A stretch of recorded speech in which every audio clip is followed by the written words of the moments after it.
Bismillahirrahmanirrahim. Assalamualaikum warahmatullahi wabarakatuh. Alhamdulillahirabbil alamin wa bihi nasta'in ala umuri dunya waddin. Wassalatu wassalamu ala al-mab'uts rahmatan lil alamin sayyidina wa nabiyyina Muhammadin wa ala alihi wa sahbihi ajma'in. Allahumma salli wa sallim ala sayyidina Muhammadin miftahi babi rahmatillah adada ma fi ilmillah salatan wa salaman daimaini bidawami mulkillah wa ala alihi wa sahbihi.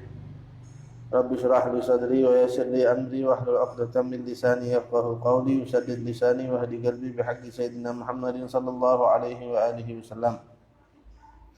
Alhamdulillah, sama-sama kita bersyukur kepada Allah Subhanahu wa taala yang masih memberikan kepada kita berbagai nikmat, berbagai karunia, diberikan kepada kita nikmat iman, nikmat Islam, nikmat panjang umur, nikmat sehat walafiat, nikmat rasa tenang, rasa nyaman, rasa tentram di dalam kehidupan kita di tengah kondisi yang sekarang ini tidak menentu lah ya, boleh dibilang.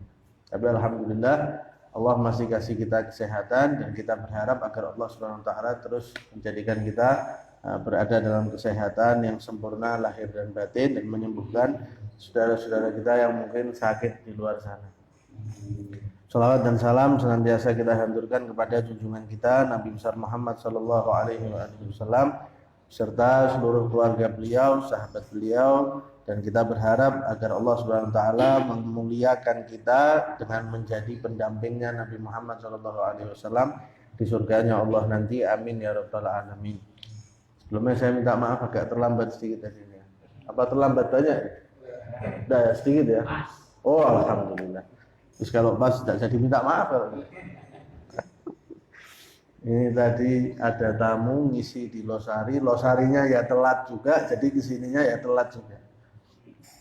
Insya Allah kita malam ini melanjutkan kajian mengenai sirah atau sejarah Nabi Muhammad SAW. Dan seperti tujuan awal kita mengkaji sejarahnya Rasulullah ini tidak hanya kepingin dengar cerita, tidak hanya kepingin dengar kisah-kisah, tapi kita juga kepingin mengambil pelajaran apa yang bisa kita bawa pulang, kemudian kita terapkan dalam kehidupan kita. Kita awal dulu pernah bilang Allah Subhanahu wa taala itu kan berfirman bahwa Nabi Muhammad itu adalah suri tauladan terbaik bagi kita. Nah, namanya suri tauladan itu kan ya diteladani, ditiru. Nah, dengan membaca sejarah beliau ini kita sedang berusaha menangkap apa sih yang dilakukan Nabi Muhammad kalau keadaannya gini, apa sih yang dilakukan kalau begini, dengan harapan itu bisa kita terapkan juga dalam kehidupan kita. Di pembahasan yang terakhir sebelum kita Ramadan kemarin, kita sudah membahas mengenai hijrahnya Rasulullah Shallallahu Alaihi Wasallam ke Madinah. Ya, kita ceritakan gimana para sahabat itu pergi duluan sebelum Rasulullah. Setelah itu selang beberapa waktu baru Rasulullah dan Sayyidina Abu Bakar Siddiq keluar dari Mekah menuju Madinah. Ya, kita ceritakan Rasulullah itu melewati jalur yang enggak biasanya dilewati orang kalau ke Madinah. Jadi kalau umpama biasanya orang itu lurus, ini Rasulullah belok-belok, masuk gang sini, masuk gang situ. Pokoknya gimana caranya menghindari jangan sampai terkejar oleh orang-orang kafir. Terus kenapa? Apa Rasulullah apa takut? Enggak. Kita jelaskan kemarin Rasulullah begitu tuh bukan karena takut, tapi Rasulullah ngajari kita tawakal itu harus, tapi berusaha juga harus. Ya, bukan terus saya yakin saya kalau hijrah pasti dilindungi Allah. Betul. Tapi kan bukan kemudian Rasulullah pasrah aja gitu kan. Nah, Rasulullah dilindungi Allah di saat yang sama beliau juga mengambil siasat, melakukan usaha ini dan itu. Itu ngajari kita tawakal itu bukan pasrah, kerja ndak berharap jadi orang kaya, sekolah ndak berharap jadi orang pintar. Ya ndak. Mau jadi orang kaya ya kerja yang halal, jangan sampai lupa akhirat. Sisanya tawakal. Mau pintar cari ilmu, sisanya tawakal gitu ya.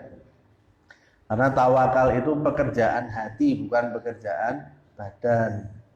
badan kerjaannya usaha. Ada sahabatnya Rasulullah datang ke masjid. Rasulullah tanya, unta kamu di mana? Itu di luar ya Rasulullah. Tidak kamu ikat? Saya tawakal. Ya, ibaratnya kalau sekarang mobilnya di mana? Itu di luar, mesinnya masih nyala, kuncinya di dalam, sak HP-nya, sak tasnya, semua di dalam. Di mana? Itu mobil saya di luar. Kok ditinggal? Tawakal sama Allah. Kata Rasulullah, ikat baru terus tawakal. Matii mesinnya, kunci pintunya, kantongi kuncinya, baru habis itu tawakal. Gitu loh. Ya. Jadi tawakal itu sekali lagi adalah pekerjaan hati. Kita juga sempat bahas kemarin. Rasulullah itu sempat singgah di Kuba, kemudian di sana beliau mendirikan masjid. Kemudian di Kuba itu juga Sayyidina Ali bin Abi Thalib yang tadinya disuruh tinggal dulu di Mekah, bergabung bersama Nabi Muhammad, kemudian dari situ sama-sama berangkat ke Madinah.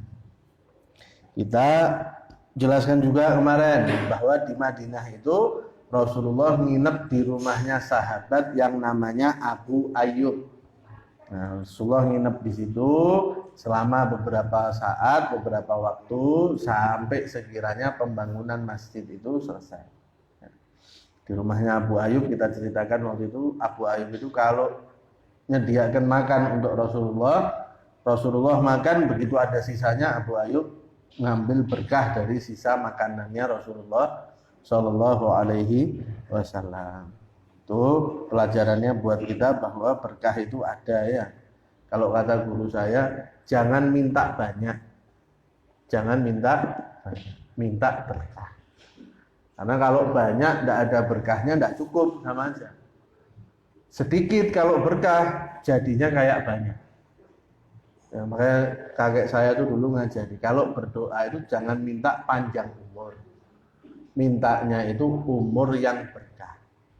Panjang umur kalau tidak berkah, temennya wis padha mati kabeh, ini isi hidup dewi. Kan sumpek akhirnya. Nah, ini koncone wis padha mati kabeh, ini isi hidup. Mau main HP ya tidak paham, mau main internet sudah tidak wayahnya. Sumpek akhirnya. Minta umur yang berkah. Minta umur itu yang berkah. Kalau umurnya berkah itu seperti Imam Nawawi itu. Imam Nawawi meninggal seingat saya usianya tidak sampai 50 tahun, 45-an lah. Tapi ngarang kitab banyak, punya murid banyak, sampai detik ini kitabnya masih dipelajari sampai sekarang. Umurnya berkah. Imam Bukhari berkah itu. Ya, pokoknya kalau kepengen apa-apa mintanya berkah. Punya harta banyak, tidak ada berkahnya dari Allah, tidak ada gunanya. Ya, harta banyak, begitu mau makan jangan diabetes, tidak boleh. Mau makan kambing darah tinggi, tidak boleh juga. Nah, mending kalau punya harta sedikit, berkah tuh rasanya semuanya enak kalau ada berkah. Ya, jadi mintanya sekali lagi itu, ya minta banyak boleh, tapi sekaligus minta berkah. Ya kalau pinter kan gitu, ya Allah saya minta harta banyak, sama berkahnya sekalian. Kalau saya minta umur panjang sama berkahnya sekalian, bagus. Pokoknya apa-apa kalau diberkah itu, ya. Punya pengajian misalnya, Ustaz saya ini kok pengajian saya yang datang 3 orang, 4 orang, tidak apa-apa kalau berkah, bagus. Nah, mending muridnya sedikit tapi semuanya pinter, apa muridnya banyak tapi tidak ada yang pinter. Ya, mending sedikit tapi jadi orang semua ya, berkah soal. Ya. Kalau mau berkah gimana? Ya dekat sama Allah, dekat sama Rasulullah. Karena Rasulullah itu sumber berkah. Buktinya kata Syekh Buti juga di dalam kitab ini kita baca dulu. Sayyidah Halimah itu dalam riwayat ketika berangkat dari kampungnya ke Mekah, itu keledainya paling lamban sendiri jalan, paling belakang. Beliau air susunya tidak keluar, punya kambing kurus, air susunya juga tidak keluar. Itu begitu pulang bawa Nabi Muhammad SAW, asinya langsung deres, kambingnya langsung ada susunya, keledainya yang tadi paling belakang sekarang malah jadi paling depan. Itu teman-temannya ngomong semua, itu Halimah apa beli keledai yang tadi di Mekah? Itu kan keledai yang tadi jalannya paling lama itu kok sekarang paling depan. Kenapa? Dekat sama sumber berkah. Orang-orang di sekitarannya rumah Sayyidah Halimah itu nanti rumputnya kering, tanamannya kering. Itu Sayyidah Halimah hijau rumah. Kenapa? Karena ada berkah. Dekat sama sumber berkah, yaitu Nabi Muhammad SAW. Kalau mau hidupnya berkah, ya kita juga harus dekat sama sumber berkah. Caranya gimana? Semua yang dilakukan Rasulullah kita ikut. Sunnahnya Rasulullah, pakai bajunya gimana? Ikut Rasulullah, berkah pakai bajunya. Pakai sendalnya gimana? Ikut Rasulullah, berkahnya. Rasulullah kalau kerja gimana? Kita ikut cara kerjanya Rasulullah, berkah. Kenapa? Dekat sama sumber berkah. Nah, jadi sekali lagi kita mintanya berkah, sak banyaknya sekalian. Terus apa yang dilakukan Rasulullah setelah sampai di Madinah? Rasulullah ketika sampai di Madinah itu semua orang Madinah, 98% orang Madinah semua masuk Islam. Ketika Rasulullah sampai di sana. Sisa berapa rumah yang belum masuk Islam plus beberapa suku Yahudi. Ya, beberapa suku Yahudi sama ada orang Madinah asli berapa rumah gitu, berapa keluarga yang belum masuk Islam. Tapi mayoritasnya 98% itu semua yang sudah masuk dalam agama Islam. Artinya posisi Rasulullah ketika sampai di Madinah beliau sudah kuat. Tidak seperti kondisi ketika di Mekah. Ketika di Mekah kan beliau yang ditindas, yang ditekan. Akhirnya Rasulullah begitu sampai di Madinah, beliau langsung menyiasati, saya kepengen membentuk masyarakat yang Islami. Saya mau membentuk satu tatanan Islam dimulai dari Madinah ini. Ya, nah, menurut Rasulullah paling tidak ada 3 hal yang harus dilakukan kalau mau menyusun masyarakat yang Islam. Yang pertama harus ada masjid. Yang kedua harus ada rasa persaudaraan antar sesama. Dan yang ketiga harus ada aturan yang rapi. Dan itu yang dilakukan Rasulullah ketika beliau akhirnya sampai di Madinah. Rasulullah ketika sampai di Madinah, nggak berapa lama beliau kemudian mulai membangun masjid. Ya, beliau mulai membangun masjid. Yang kita kenal sekarang itu Masjid Nabawi itu ya. Dulu itu tidak segede itu ya pas-pasan lah. Tapi kemudian seiring berjalannya waktu, kemudian dilakukan perluasan. Nah, itu Rasulullah bersama para sahabat bahu membahu, gotong royong semuanya ikut bangun masjid. Tanahnya itu Rasulullah beli. Tadinya tanahnya itu punya 2 orang anak yatim. Katanya Rasulullah bilang sama pamannya 2 anak ini, saya mau beli tanahnya. Ini tanah saya mau beli, di atasnya nanti saya mau bangun masjid. Katanya anak-anak ini, ya Rasulullah ambil aja gratis buat kamu, masa saya minta bayaran. Kata Rasulullah, enggak, saya maunya bayar. Saya maunya bayar. Akhirnya alot bayar. Nah itu ngajari kita bahwa kalau kita itu harus punya kemandirian gitu. Nah, kalau umpama itu kita mau bangun masjid, saya mau beli tanahnya, tidak usah buat antum aja Ustaz. Nah, alhamdulillah. Nah, kita kan gitu.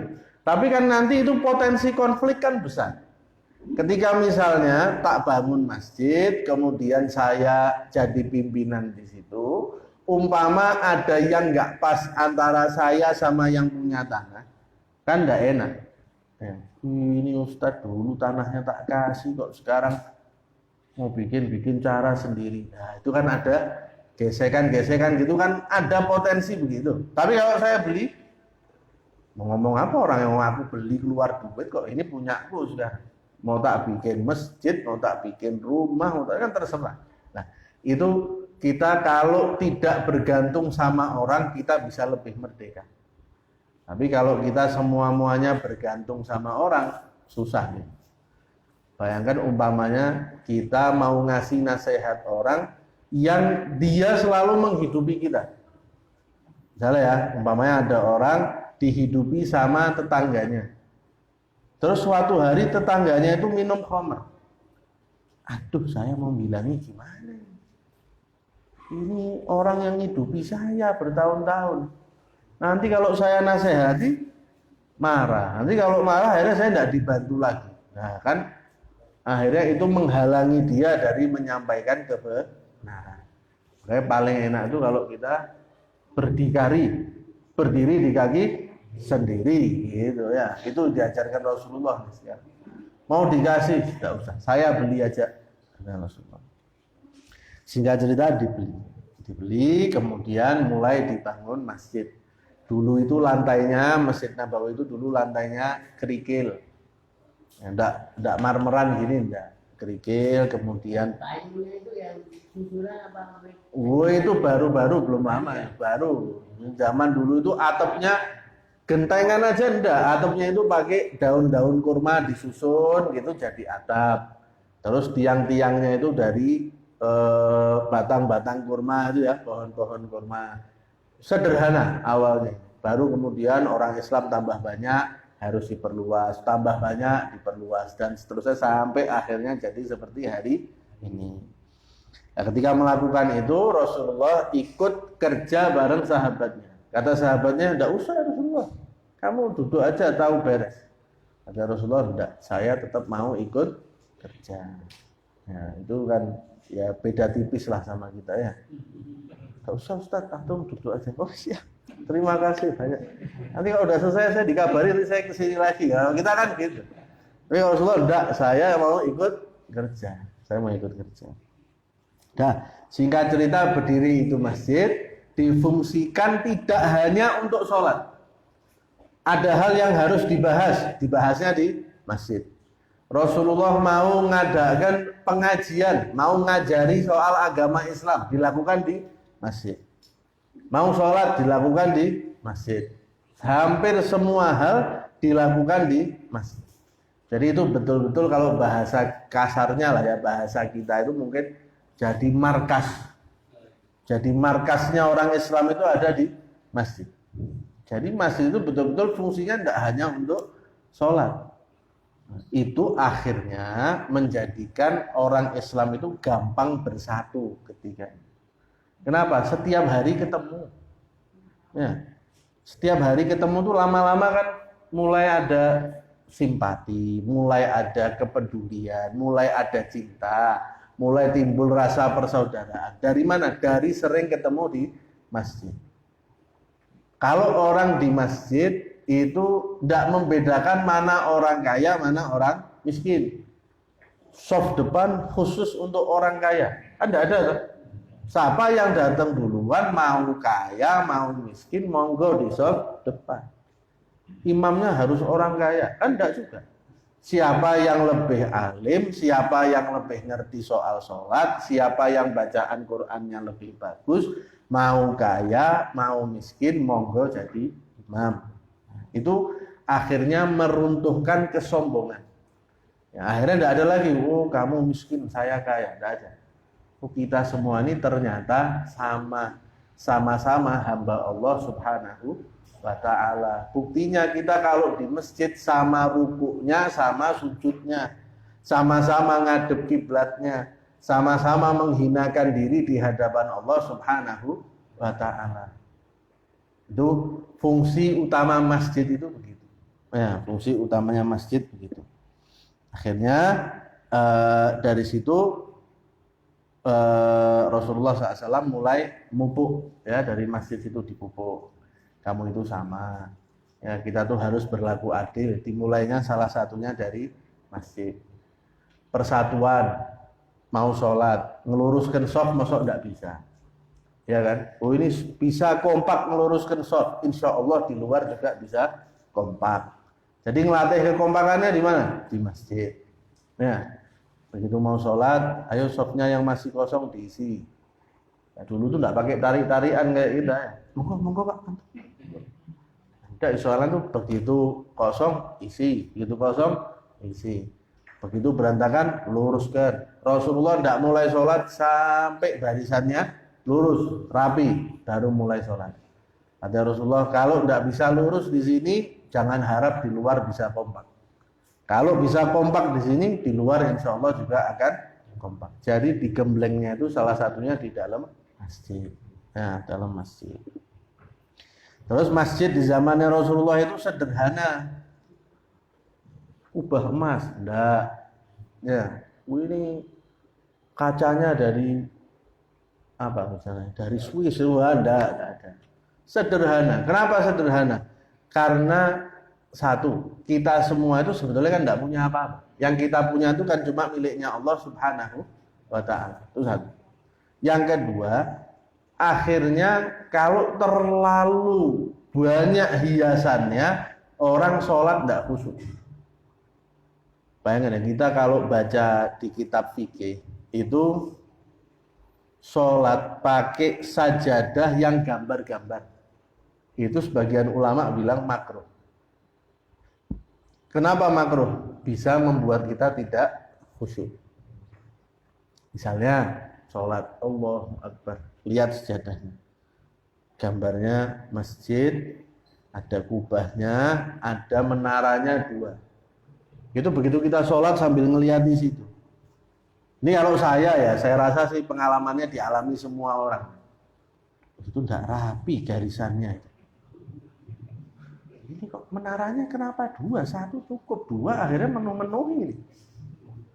Itu yang ini yang 1, ini kurang geser, akhirnya tidak sama posisinya menara yang ini sama. Itu ya tak rasa 90% kita mengalami. Ya, nah kalau kita pergi lihat tempat ibadahnya ulama dulu. Kayak saya misalnya pernah ke Yaman, ke Hadramut. Di situ saya datangi beberapa tempat ibadahnya ulama dulu. Itu tempatnya sempit, temboknya putih. Dah. Tempatnya sempit, temboknya putih. Jadi kalau ibadah fokus. Mau lihat apa? Tembok putih, tempatnya sempit, tidak bisa lihat apa. Itu kebanyakan gitu. Saya begitu kita sholat, Allahu Akbar, lihat ukiran. Apa bacanya dia? Itu huruf ta, terus sebelahnya huruf h. Itu dal apa roh itu, wah ngukir kemana-mana. Jadinya berpotensi tidak khusyuk. 1. Yang berikutnya, kalau masjid itu dibangun terlalu megah, orang miskin tidak punya tempat penghiburan. Satu-satunya tempat penghiburannya orang miskin. Kalau ketika dia di luar lihat orang naik NMAX, ini nanti lewat orang naik mobil apa yang mahal, Alphard, Pajero gitu misalnya ya. Ini dia, ya Allah, saya enggak punya ya mobil-mobil gini, motor gini. Enggak punya uang saya. Lewat di pinggir jalan, orang makan di restoran. Ini makan aja susah. Satu-satunya tempat dia mendapat penghiburan itu sebetulnya di masjid. Kenapa? Seperti kita bilang tadi, masjid itu kan enggak mandang kaya, enggak mandang miskin. Sama. Jadi tapi kalau masjidnya pakai kristal Swarovski, ini kubahnya emas, itu emas buat dibikin sedekah kan lebih, masya Allah. Nah sekarang orang miskin di luar nggak dapat penghiburan, mau masuk masjid, waduh masjidnya kayak gini, nggak pantas saya orang miskin masuk sini, tambah sedih lagi hidupnya. Nah, itu salah satu hikmahnya kenapa para ulama itu tidak suka masjid itu terlalu dihias yang berlebihan. Karena salah satunya dari hikmah-hikmah yang tadi. Jelas ya? Terus, karena nanti juga akhirnya orang lebih sibuk ngurusi pernak-pernik masjid dibanding mikiri gimana cara memakmurkan masjid. Nah, masjid itu kita harus makmurkan dengan cara ya diisi kegiatan-kegiatan yang seperti ini. Difungsikan lagi seperti Rasulullah dulu memfungsikan masjid. Ada yang mau dibahas, yuk di masjid. Ada yang mau sholat, yuk sholat di masjid. Sedih Pak, pergi ke masjid. Kita sama di masjid. Ini semua saudara di masjid. Nah itu fungsinya masjid. Nah, makanya sebagian ulama sekali lagi tidak suka kalau masjid itu terlalu dihias yang berlebih-lebihan, bermegah-megahan. Itu yang pertama. Rasulullah ketika sampai di Madinah, beliau mau membangun tatanan masyarakat yang islami, beliau mulai dengan membangun masjid. Langkah kedua yang Rasulullah lakukan dalam membangun tatanan masyarakat yang islami adalah mempersaudarakan kaum muhajirin dengan kaum ansor. Saya jelaskan begini. Ukhuwah Islamiyah atau persaudaraan atas dasar Islam itu kan berlaku umum. Semua orang Islam itu saudara kan gitu. Terus ngapain Rasulullah mempersaudarakan orang muhajirin dengan orang ansor? Sama-sama orang Islam kan otomatis ada ukhuwah Islam. Ya. Tapi ternyata ada alasannya kenapa Rasulullah itu melakukan ukhuwah yang khusus. Orang muhajirin dipersaudarakan dengan orang ansor. Salah satu alasannya karena orang-orang muhajirin ketika keluar dari Mekah ke Madinah kan nggak bawa apa-apa. Orang yang dulunya kaya raya di Mekah ketika pergi dari Mekah ke Madinah itu kekayaannya semua ditinggal. Jadi sampai Madinah kosong, nggak punya apa-apa. Miskin yang miskin, Bang. Sayyidina Abdurrahman bin Auf itu kan sahabat kaya, kita kenal kan. Itu sahabat termasuk yang paling kaya di kalangan sahabatnya Rasulullah. Itu dari zaman di Mekah sudah kaya. Tapi ketika hijrah dari Mekah ke Madinah, kekayaannya semua ditinggal. Sampai Madinah miskin lagi. Lah, Rasulullah mempersaudarakan orang muhajirin dengan orang ansor supaya orang ansor ini punya tanggung jawab membantu saudaranya. Nah, jadi misalnya Rasulullah SAW mempersaudarakan Sayyidina Ja'far bin Abi Thalib dengan Sayyidina Mu'adz bin Jabal. Sayyidina Ja'far orang muhajirin, Sayyidina Mu'adz bin Jabal itu orang ansor. Ini kamu berdua saudara. Artinya Sayyidina Mu'adz bin Jabal punya tanggung jawab memperhatikan kondisinya Sayyidina Ja'far bin Abi Thalib. Ini orang tidak punya sekarang. Ini orang baru meninggalkan tanah kelahirannya, meninggalkan semua kekayaannya. Kamu, wahai Mu'adz bin Jabal, perhatikan dia, bantu dia. Dia butuh apa? Bantu. Dia ada keperluan apa? Bantu. Ya. Kemudian Rasulullah mempersaudarakan Sayyidina Hamzah dengan Sayyidina Zaid bin Harithah. Sayyidina Abu Bakar dipersaudarakan dengan Kharijah bin Zuhair. Sayyidina Umar bin Khattab dipersaudarakan dengan Uthman bin Malik. Sayyidina Abdurrahman bin Auf disaudarakan dengan Sa'ad bin Rabi' dan seterusnya. Jadi masing-masing dipasangkan sama Rasulullah Shallallahu Alaihi Wasallam. Kamu muhajirin yang ini fulan, kamu saudaraannya sama ansor yang fulan itu. Kamu muhajirin A, saudaranya ansor A. Muhajirin B, saudaranya ansor B. Lah, saking kuatnya persaudaraan yang khusus itu, dulu hukum waris itu ngikutnya persaudaraan. Jadi misalnya muhajirin sama ansor. Yang ansor meninggal, yang dapat warisan siapa? Muhajirin ini, saudaranya. Awal. Kemudian setelah Islam berkembang kuat, itu dihapus hukum itu, hukum waris kembali seperti yang kita kenal saat ini. Ya ahli waris itu ya ayahnya, ibunya, anaknya, saudaranya dan seterusnya. Tapi di awal dulu, ini persaudaraan ini yang jadi dasar hukum waris. Saking kuatnya. Nah, Rasulullah SAW mau menanamkan rasa persaudaraan itu. Kenapa? Karena kalau sudah ada rasa cinta, sudah ada rasa persaudaraan, terus ada aturan dari pemerintah atau negara, gampang dilakukan. Sekarang umpamanya, pemerintah sudah bangun, misalnya Nabi Muhammad ya dalam hal ini ya, udah bikin peraturan bagusnya bukan main. Ini keadilan disusun dengan bagus, persamaan disusun peraturannya dengan bagus, tapi masyarakatnya satu sama lain saling benci. Ya tidak mungkin jalan itu peraturan. Nah, mau menerapkan keadilan gimana kalau yang mau diperlakukan adil itu saling bermusuhan. Akhirnya sama Rasulullah dipersaudarakan dulu, hatinya disatukan dulu. Dikaitkan dulu dengan rasa cinta, dikaitkan dulu dengan rasa persaudaraan, sehingga ketika nanti Rasulullah membuat satu peraturan, ini gampang dijalankan. Nah, gampang dijalankan. Dan ternyata para sahabat ketika dipersaudarakan seperti itu sama Rasulullah, itu mereka benar-benar menjalankan tanggung jawabnya dengan sepenuh hati. Jadi misalnya kayak Sayyidina Abdurrahman bin Auf dengan Sa'ad bin Mu'adz.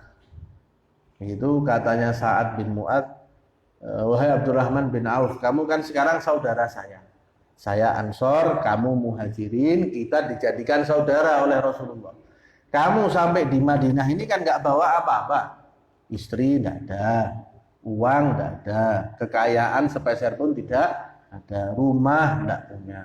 Ini kamu lihat, saya punya istri 2. Kamu kepingin yang mana? Saya ceraikan, saya nikahkan sama kamu. Ini saya punya rumah 2, kamu tinggal tunjuk kepingin yang mana, yang kamu pengen saya kasih. Jadi benar-benar sebagai saudara menjalankan tugasnya dengan baik. Nah, Sayyidina Abdurrahman bin Auf juga orangnya ternyata berseni gitu ya, punya cita rasa tinggi gitu. Kata Sayyidina Abdurrahman, terima kasih banyak, tidak usah repot-repot. Tunjukkan aja sama saya pasar itu di mana. Saya tak kerja, tak cari uang sendiri. Niat baik kamu saya terima. Terima kasih banyak, Allah yang baik.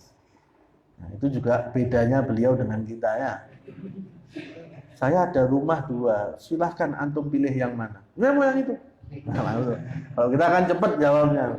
Saya punya istri ini, monggo kamu mau yang mana? Wah, kita ya tidak pakai mikir 2 kali kalau gitu. Nah, tapi Sayyidina Abdurrahman bin Auf, terima kasih banyak.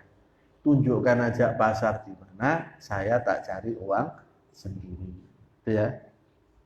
Artinya menunjukkan bahwa persaudaraan yang dilakukan oleh Rasulullah itu ternyata memang ditanggapi dengan serius oleh para sahabat. Sehingga akhirnya terjalin ukhuwah Islamiyah yang begitu kuat. Bahkan setelah itu dihapuskan, kemudian Islam kan berkembang. Islam berkembang menjadi semakin kuat. Orang-orang Muhajirin sudah punya pekerjaan, kehidupannya sudah lebih baik. Persaudaraan ini dihapus sama Rasulullah.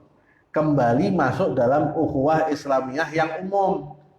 Tapi sudah tidak ada persaudaraan khusus antara Ja'far bin Abi Thalib dengan Mu'adz bin Jabal, antara Abdurrahman bin Auf dengan Sa'ad bin Mu'adz. Itu sudah tidak ada persaudaraan khusus. Semuanya sudah kembali membaur menjadi ukhuwah Islamiyah yang secara umum. Tapi itu pun tetap masih ada rasa persaudaraan itu tetap kuat seperti dulu. Nah, dan itu lebih mudah ketika akhirnya dijadikan ukhuwah Islamiyah yang secara umum ya berjalan dengan sangat baik, Intinya apa sih?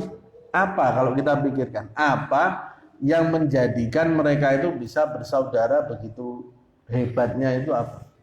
Ternyata jawabannya satu, Islam.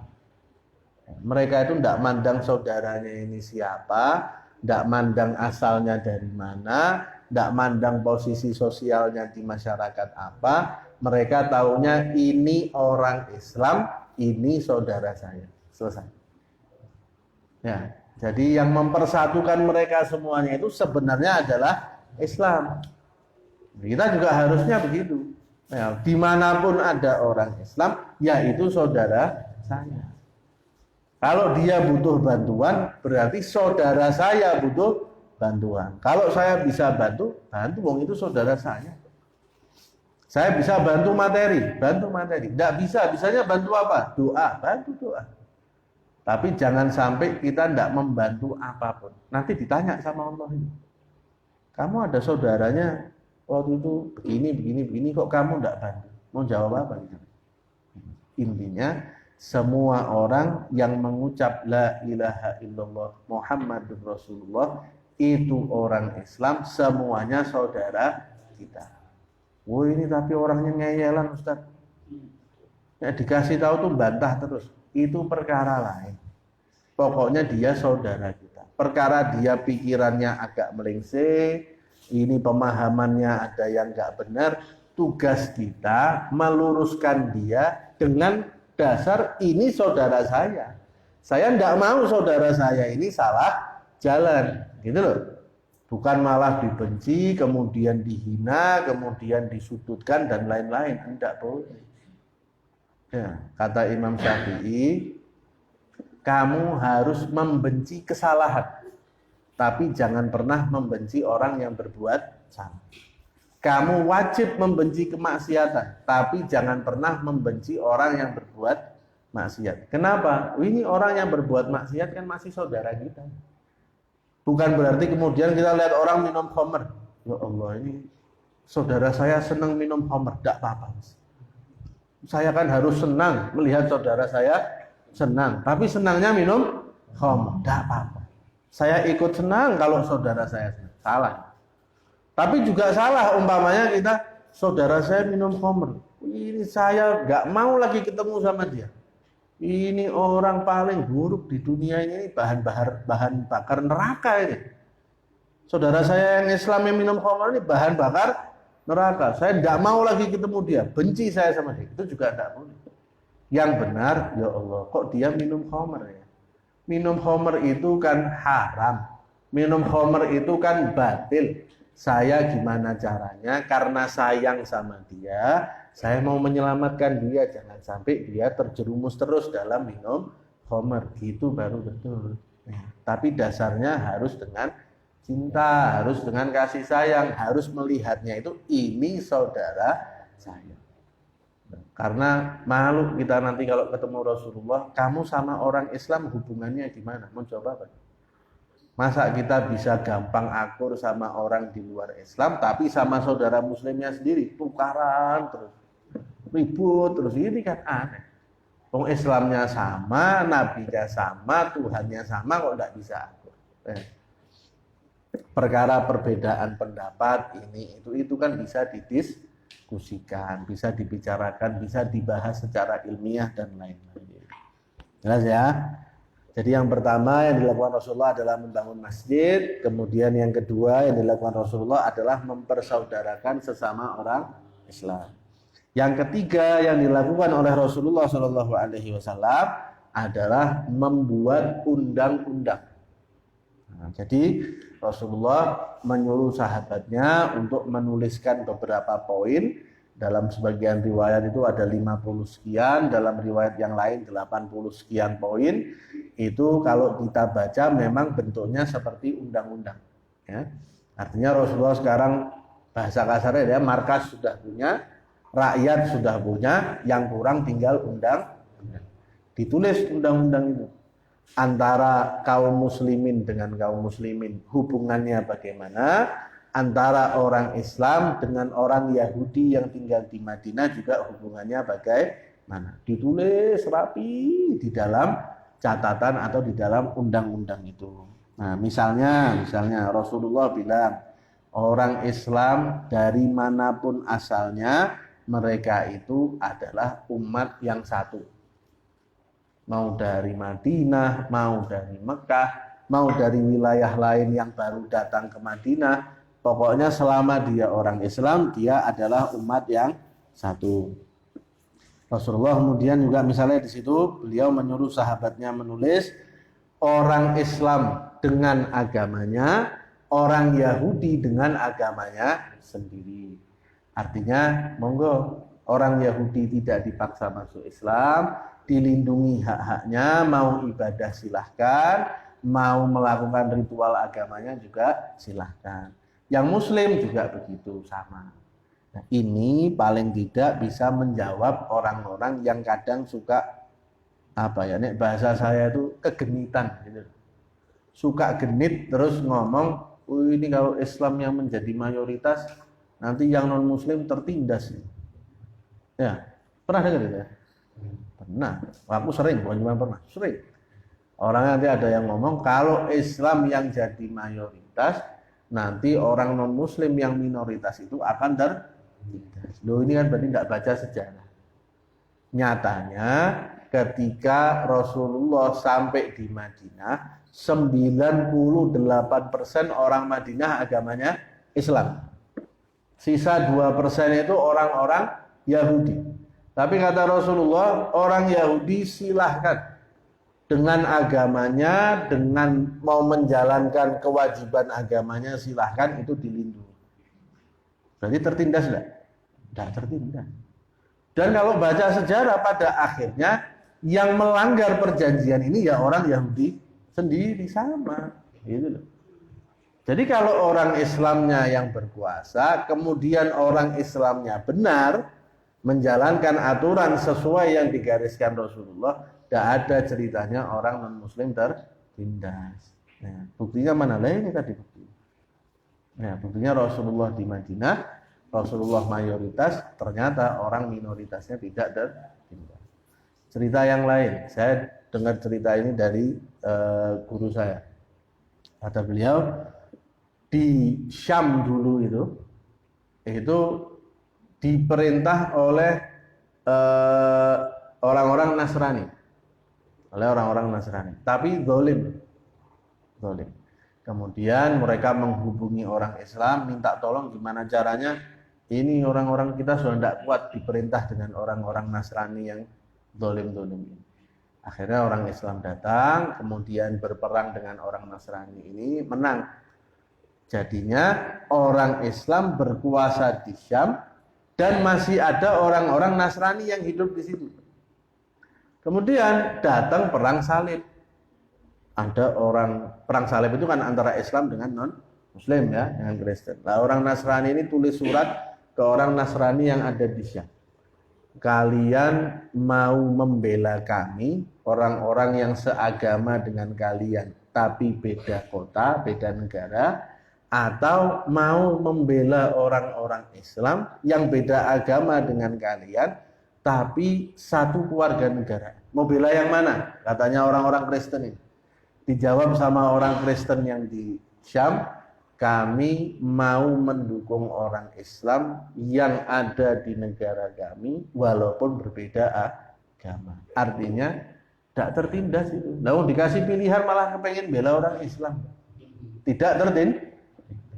Jadi yang salah itu bukan Islamnya, yang salah mungkin kita dalam menerjemahkan agama Islam. Ya. Itu penting juga. Nah, itu penting juga. Kemudian kalau kita baca di sini, di dalam beberapa poin yang dikutip di sini, kita bisa melihat adanya keadilan. Kata Rasulullah, kalau ada orang mau berbuat kerusakan, semua orang Islam harus mencegah orang itu walaupun anaknya sendiri.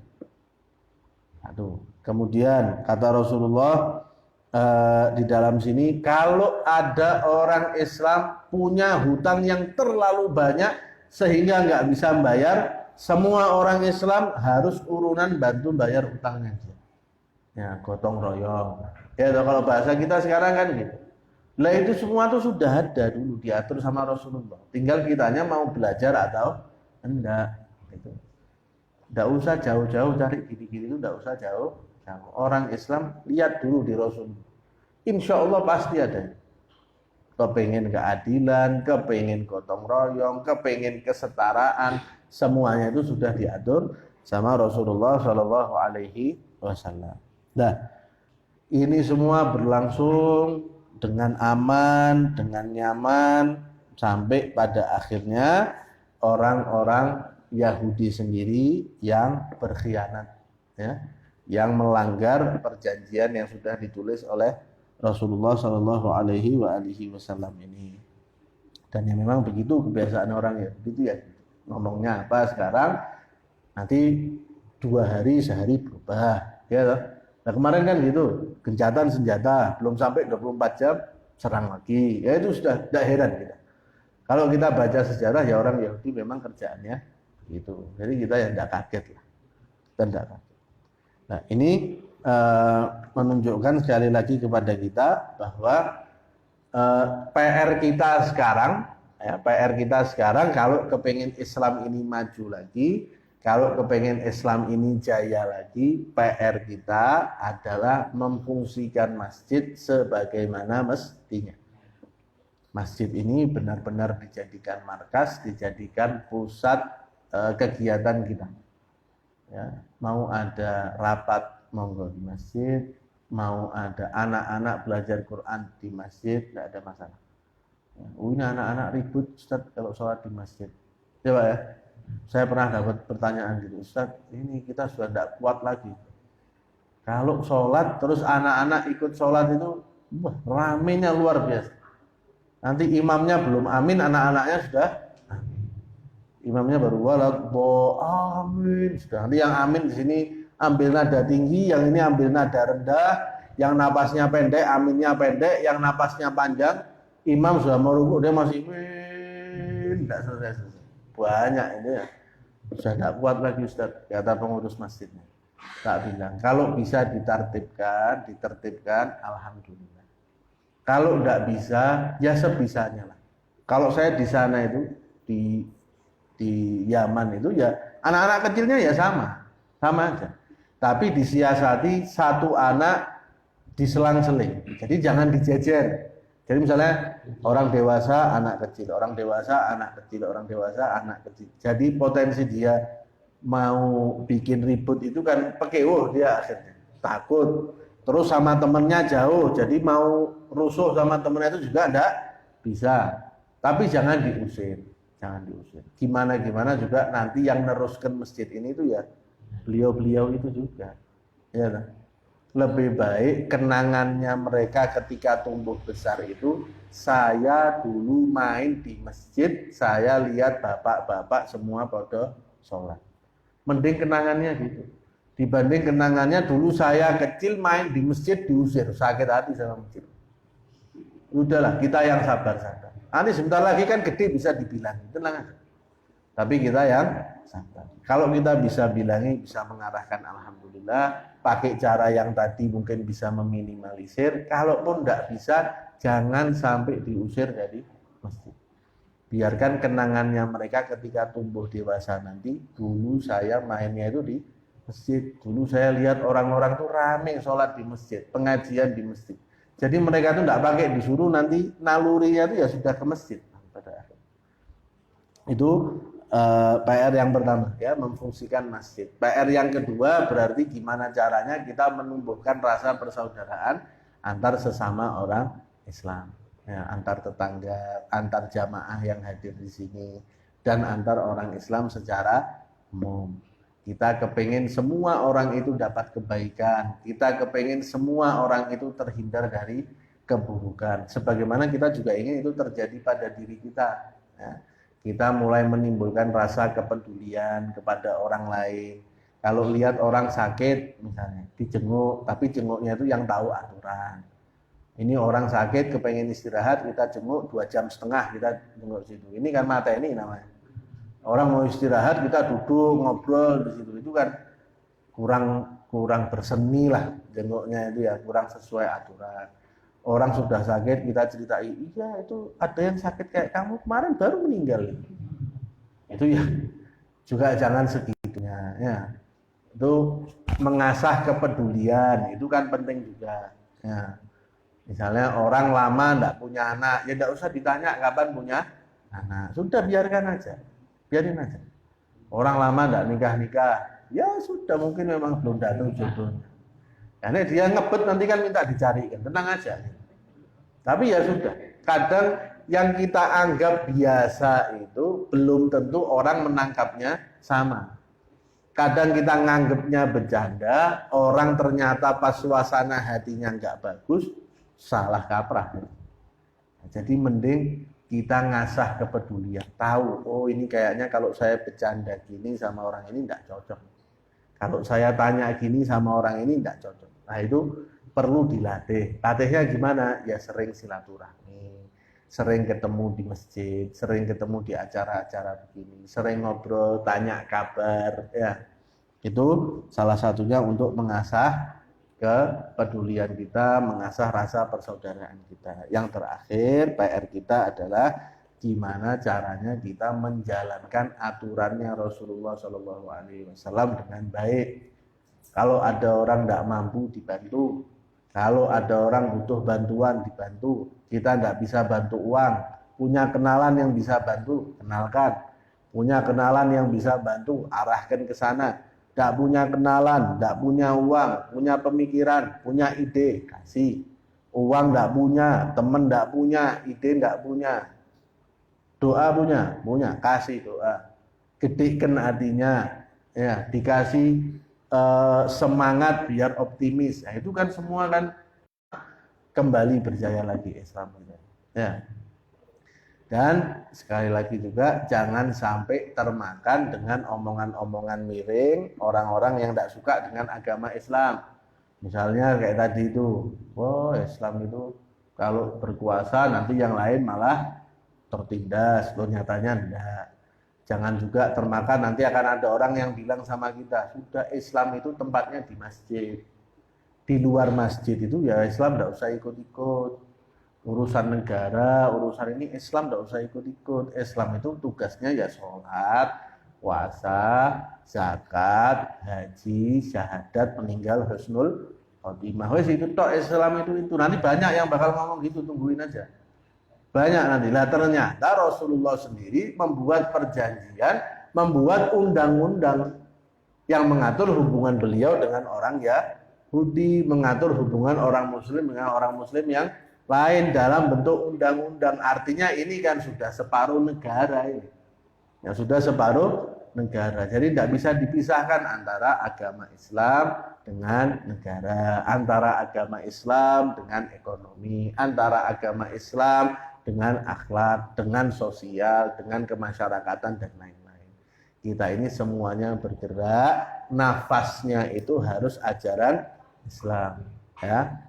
Kira-kira itu, mudah-mudahan ada manfaatnya, mudah-mudahan Allah Subhanahu wa taala memberikan kita taufik, memudahkan kita untuk bisa melakukan apa yang diinginkan oleh Rasulullah SAW, dijadikan kita dan anak keturunan kita orang-orang yang memakmurkan masjid-masjidnya Allah Subhanahu wa taala, dijadikan kita orang-orang yang hatinya penuh kepedulian, penuh rasa persaudaraan dengan sesama, dijadikan kita orang yang enteng membantu orang, mudah membantu orang lain, mudah tersentuh, peduli dengan kesulitan orang lain, dijadikan kita mencintai saudara muslim kita seperti kita mencintai diri kita sendiri, dan diberikan kita usia yang panjang, harta yang banyak, yang halal, dan diberkahi oleh Allah Subhanahu wa taala. Usianya yang panjang diberkahi, hartanya yang banyak diberkahi, kesehatan kita diberkahi oleh Allah Subhanahu wa taala, sampai kita diwafatkan oleh Allah dalam keadaan husnul khatimah. Amin ya rabbal alamin. Wallahu a'lam. Assalamualaikum warahmatullahi wabarakatuh.